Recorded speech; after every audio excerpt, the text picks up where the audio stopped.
E aí pessoal, tudo bom? Vamos começar então nossa semana 2 do PET 5. Nessa semana vamos falar de um assunto que a gente estava vendo lá no começo do ano, antes das aulas pararem, que é aquelas características gerais dos seres vivos, aquelas características que todo ser vivo vai ter e que diferencia ele de outros seres, de outras coisas da natureza, de algo que não tem vida.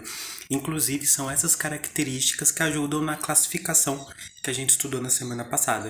Então assiste esse vídeo com muita atenção, os outros que eu mandei lá no grupo também para fazer as atividades. Vamos lá.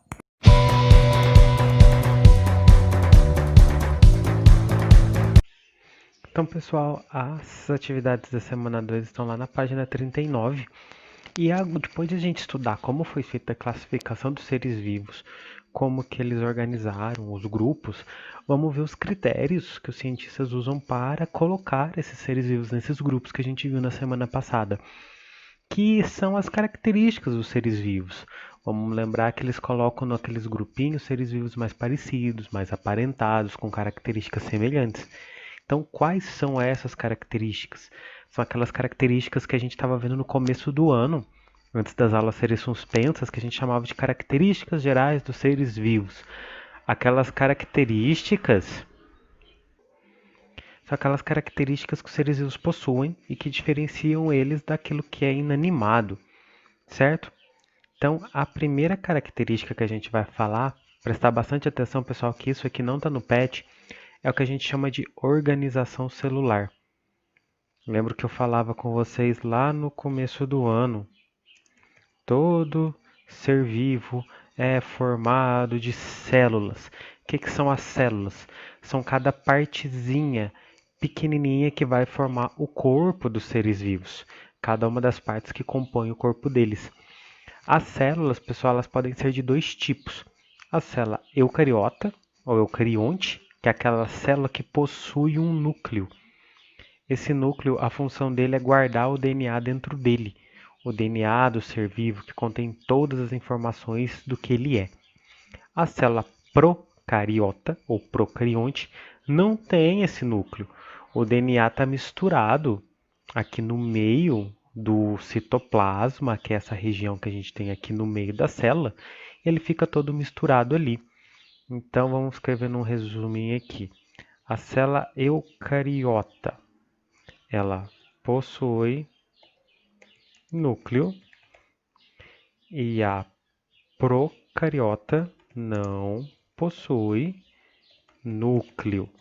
Guardar bem essa diferença das duas, que a gente vai ver lá na semana 4, quando for estudar os reinos, que esse tipo de célula possui uma coisa e não possui essa coisa, vai dar diferença, né, para onde que o ser vivo vai ser agrupado. Ainda falando sobre a célula, os seres vivos podem ser também divididos em uni e pluricelulares, de acordo com a quantidade de células que eles possuem. Os seres unicelulares são formados por apenas uma célula. Ó, só lembrar desse nome, uni, um. Então, uma só célula. É o caso de protozoários, esses animais, esses seres vivos aqui, de algumas espécies de fungos, de bactérias, seres vivos que possuem uma só célula já forma todo o corpo deles.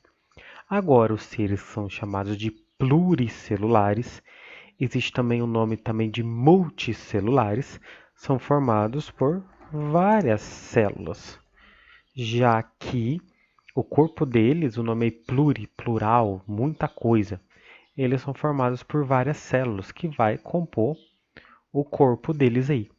Então, se eu estou falando de um ser que é unicelular, a gente vai ver que eles fazem parte de certos grupos, já que só tem um tipo de célula.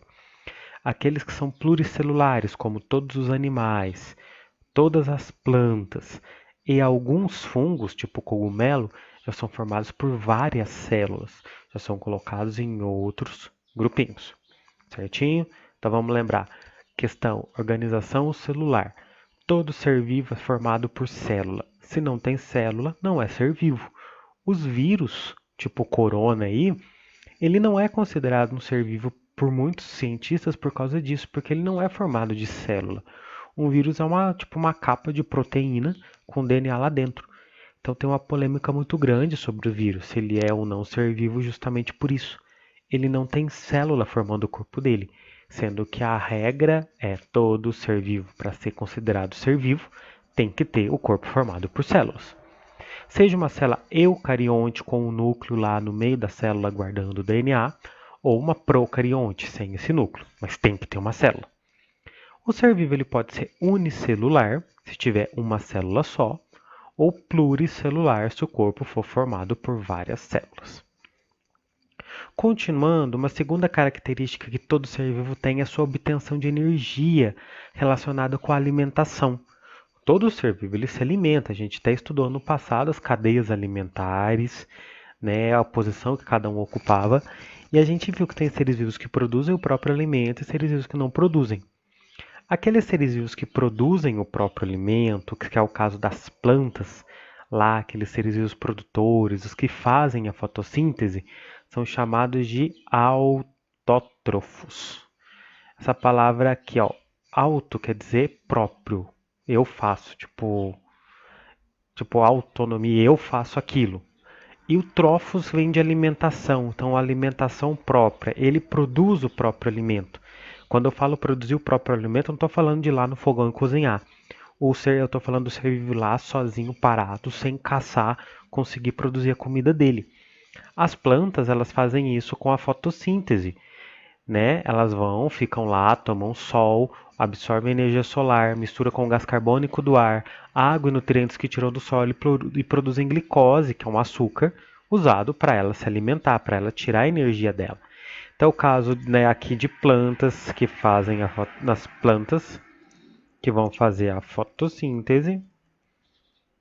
E também, seres vivos autótrofos, existem algumas bactérias que fazem o que a gente chama de quimiossíntese. O que é essa quimiossíntese?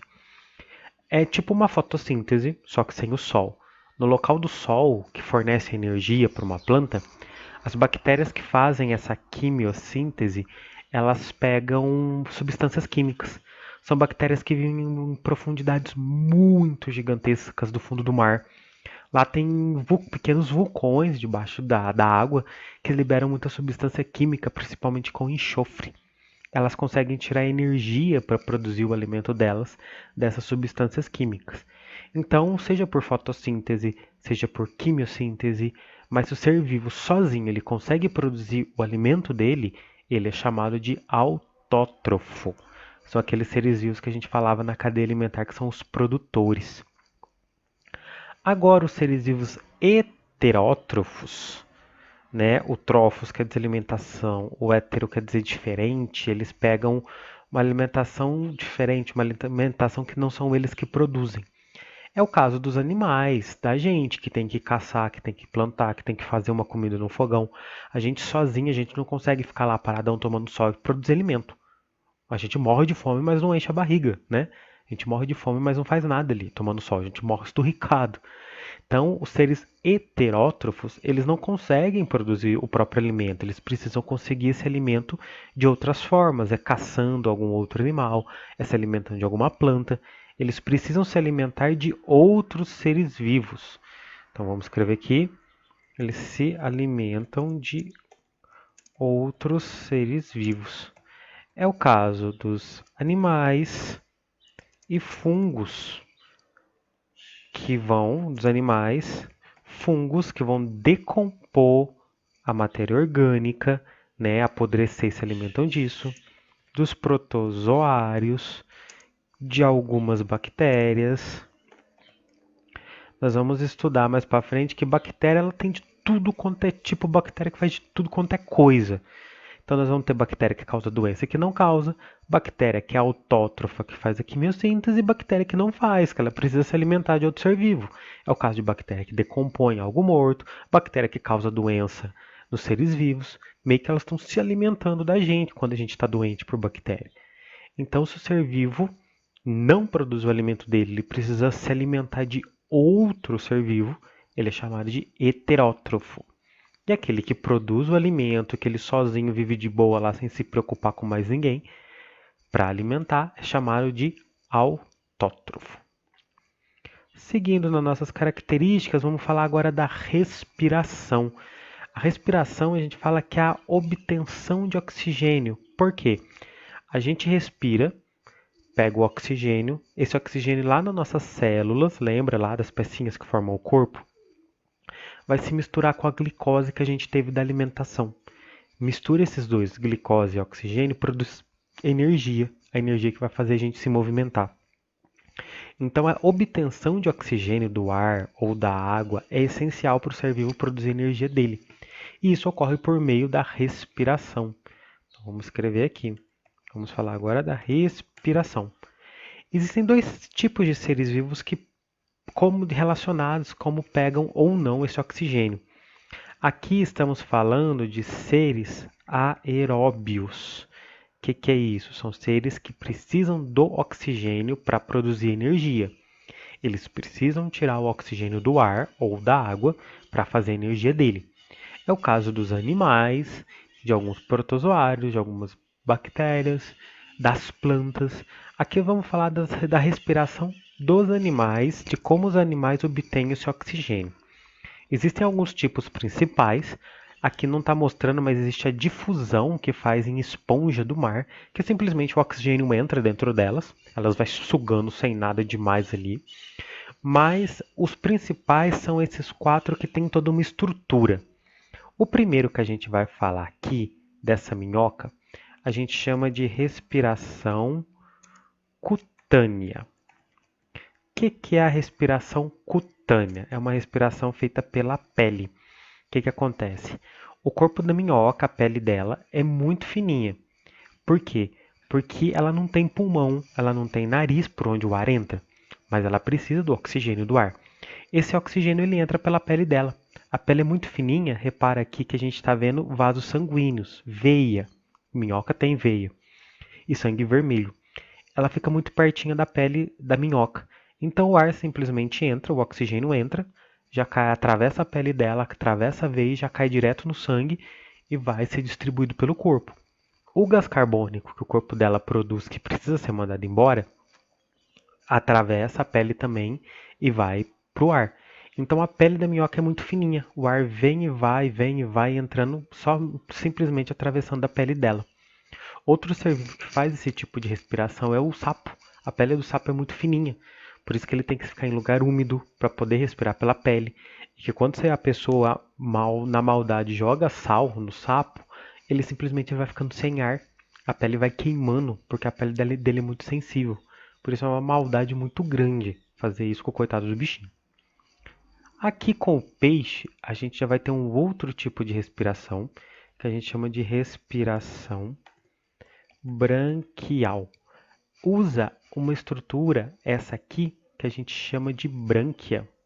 Esses feixinhos cheios de pelinho ali, a gente chama de brânquia. Se você pega um peixe, pessoal, e abre o opérculo, aquele negócio que o peixe tem aqui do lado, você vê aquele monte de coisa vermelha. Aquilo que são as brânquias. É como se fosse o pulmão de um peixe, o pulmão de quem respira de um animal que respira debaixo da água. A brânquia ela consegue tirar o oxigênio da água e levar para o corpo do peixe. A água entra pela boca do peixe e sai pelo lado dele, sai por essas brânquias.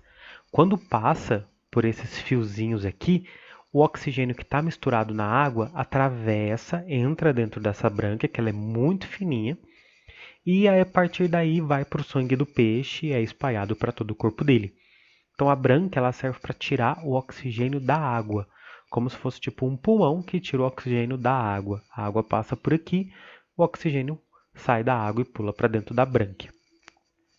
Essa aqui de baixo, que tem esse gafanhoto, é um tipo de respiração dos insetos que a gente chama de respiração traqueal. Vou mais em cima aqui que foi muito embaixo. Respiração traqueal. Essa respiração traqueal usa uma estrutura que a gente chama de traqueia, diferente da traqueia que nós seres humanos temos. O que acontece? No corpo desses animais é cheio de furinhos, tipo esse aqui que está ampliado, né, aqui no tórax dele, cheio de furinhos que a gente chama de espiráculos. E esses furinhos a gente tem por todo o corpo do gafanhoto, do inseto. O ar entra por esses furinhos e vai entrando por esses tubos que a gente chama de traqueia e vai levando o ar direto até no músculo. Chega no músculo, o oxigênio que está no ar cai para dentro deles. O que o inseto não vai usar, ele volta para o ar normal, quando o inseto expira, solta o ar, mas o ar ele entra direto, ele não tem uma estrutura como a pele para atravessar, como a brânquia que vai pegando esse oxigênio. O ar simplesmente vai entrando e já vai direto para onde precisa, para direto para o músculo, direto para um órgão ali dentro dele. A respiração traqueal não tem um órgão central que pega esse oxigênio e distribui.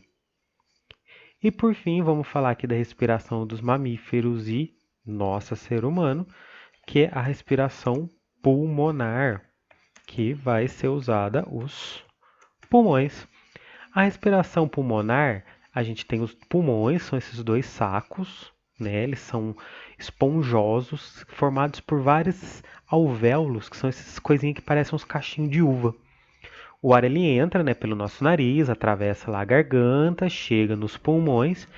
O pulmão ele vai ficando cada vez menor, menor, até chegar nesses alvéolos. É nesses alvéolos que o ar, então, o oxigênio do ar sai do ar e pula para o sangue e vai para dentro do nosso corpo.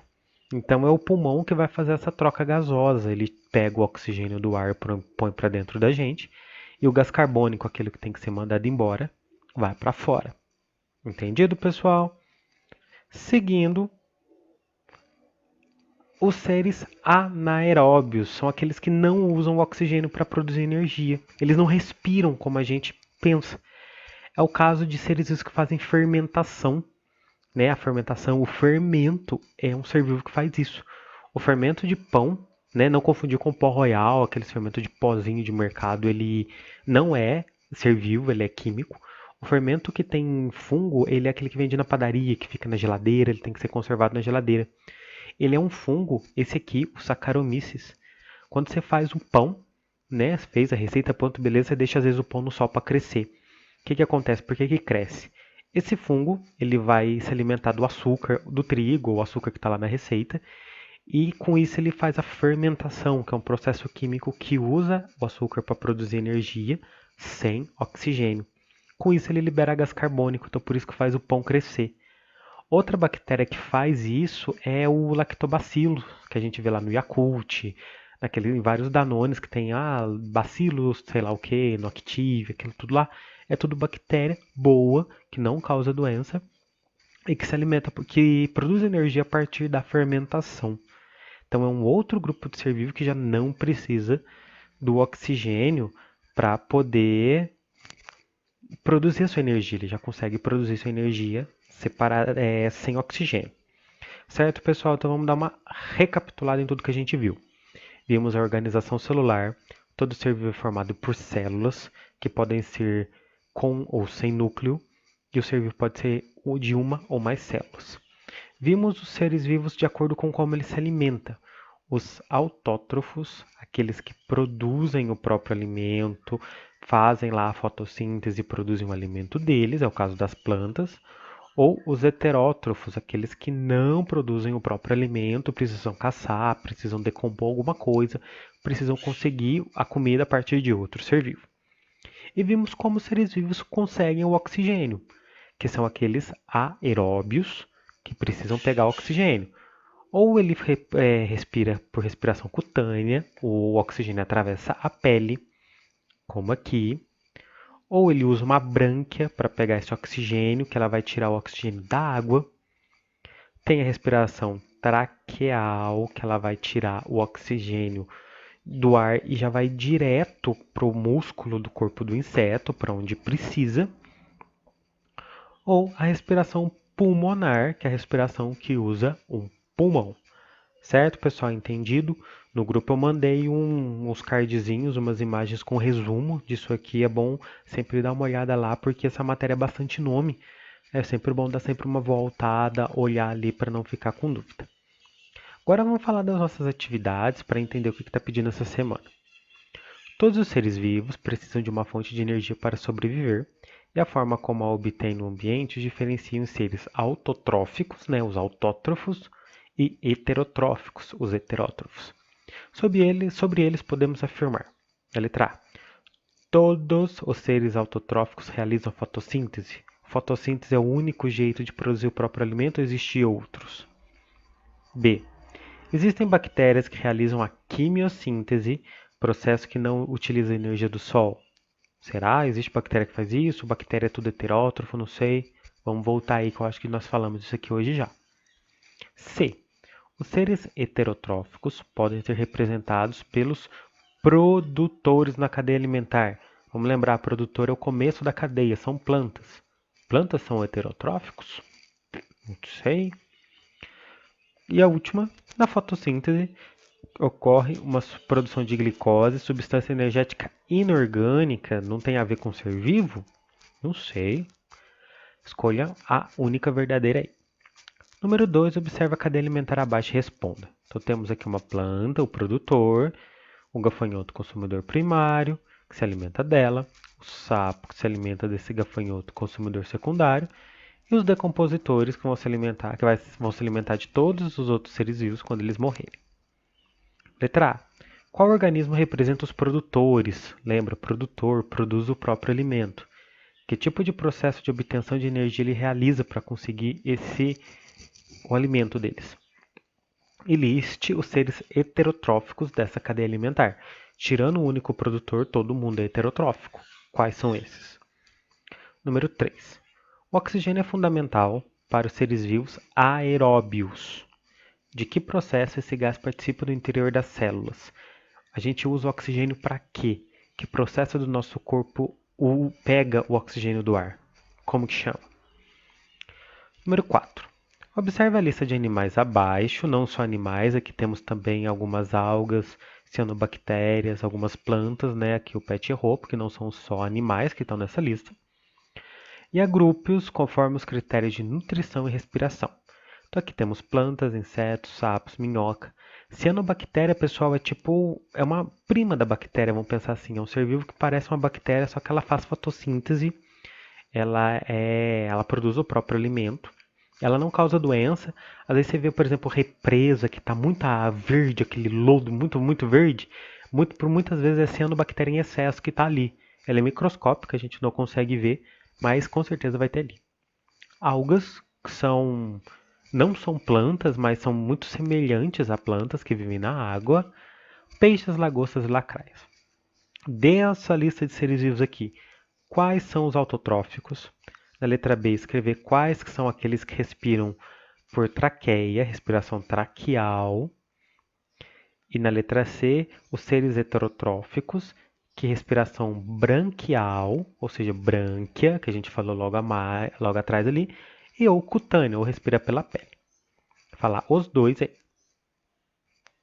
E a número 5. Analise a figura a seguir e coloque setas indicativas com as respectivas estruturas respiratórias listadas sob a figura. Então aqui a gente tem 4 seres vivos, uma minhoca, um peixe, um grilo e um cachorro. Vocês vão colocar o nome da estrutura respiratória deles.